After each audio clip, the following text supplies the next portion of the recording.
รียบร้อย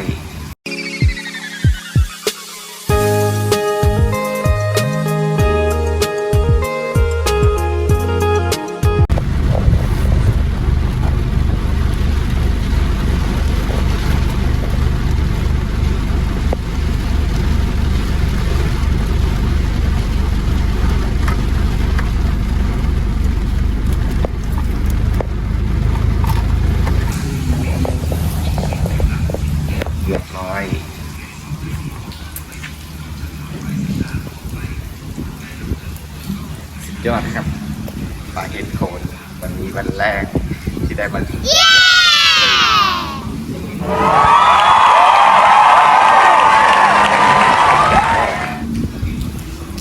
วันลองก็ว่าคันแรกหลังแรกเลยครับจุ๊บไปอีกทีหนึ่งนะครับ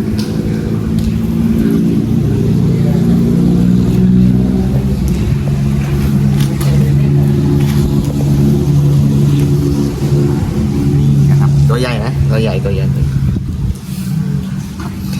ดูรอดกำลังนะครับนะครับฝั่งโน้นยังสาย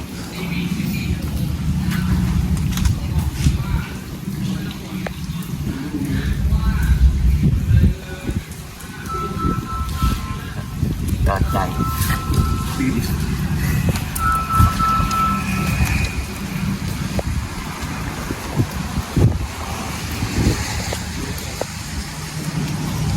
ใช่ไหม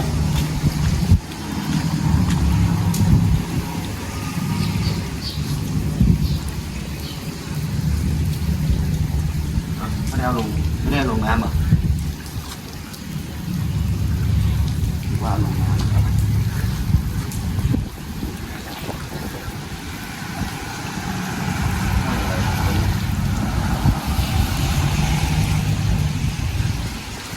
บ้านผมไม่รู้ทำอะไรมานะครับ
เตรียมที่สองนะครับ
นมือ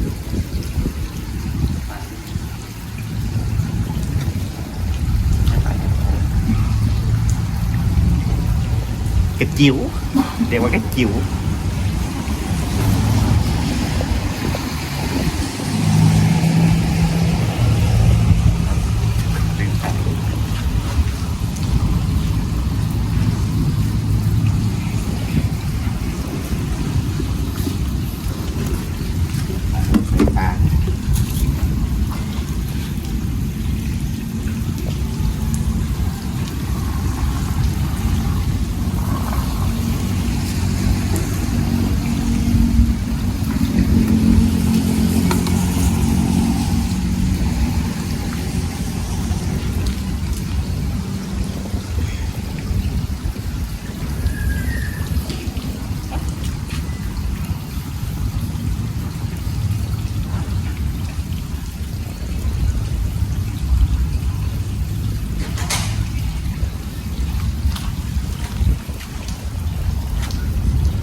ก็เหลือตรงนี้มันตอดนะแต่มันตอดเป็นปลาเลยตอดน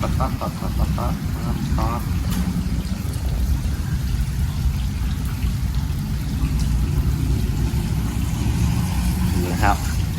ไปแล้วนะครับ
มีแต่ลูกปลามาแล้วนะครับตอนนี้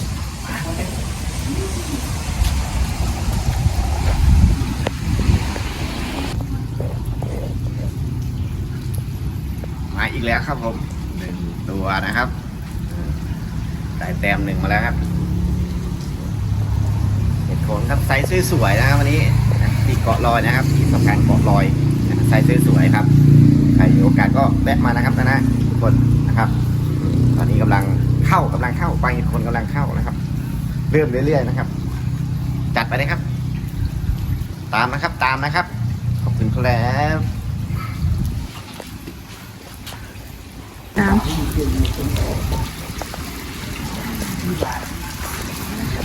อีก1 แต้มนะครับ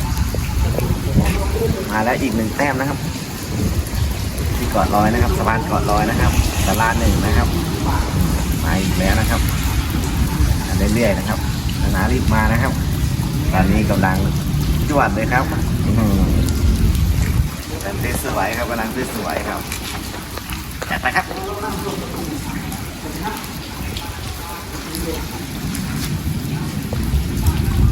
ครับผม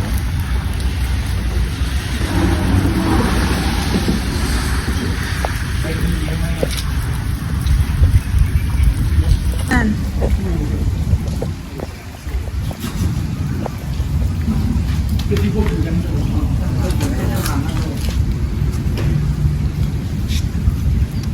มาอีกแล้วครับหนึ่งแต้มนะครับหนึ่งแต้มชัดๆสวยๆตัวเด็ดๆทั้งนั้นนะครับ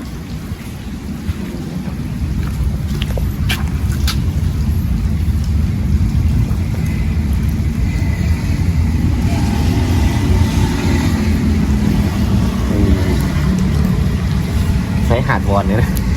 ใส่เนี้ย